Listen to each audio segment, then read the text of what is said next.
ఒడిశాలోని పూరి జగన్నాథుని రథయాత్ర ఈ రోజు ప్రారంభం కానుంది. జగన్నాథ, బలభద్ర, సుభద్రలు ఈ క్షేత్రంలోని రత్నసింహాసనం వీడి రథంపై వెళ్లి తమను పెంచిన తల్లి గుండిచావిదేవి మందిరానికి చేరుకోనున్నారు. గర్భగుడిలోని దివ్య విగ్రహాలు భక్త జనఘోష మధ్య రథాలపై 3 కిలోమీటర్లు ప్రయాణించి అమ్మ సన్నిధికి చేరుకుంటాయి.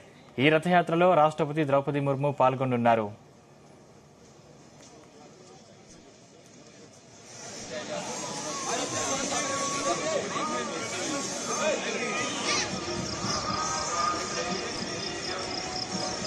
ఈసారి రథయాత్రకు ఓ ప్రత్యేకత ఉంది.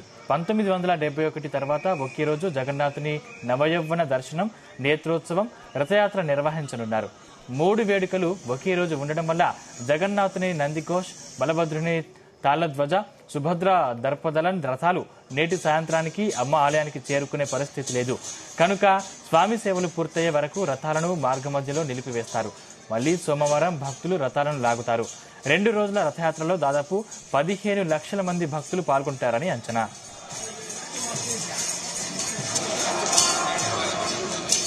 ఈ రోజు నుంచి 9 రోజుల పాటు జరిగే ఈ రథయాత్రలో లక్షల మంది భక్తులు జగన్నాథుని దర్శించుకుంటారు.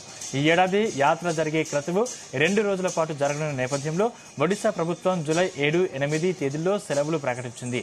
రథయాత్రలో ఎలాంటి అవాంఛనీయ ఘటనలు జరగకుండా భారీ ఎత్తున భద్రతా బలగాల్ని మోహరించారు.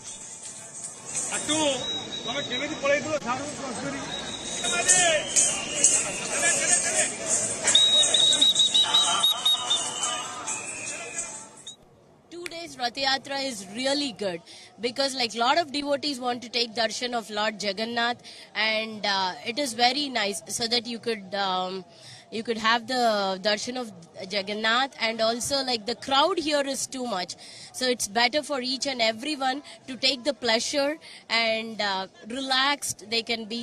And there are lots of accidents also happening here, stampede and those things, so that can also be prevented because of these 2 days, and it's very good. Yeah, Jagannath's mercy should reach each and everyone, so it's better to have 2 days.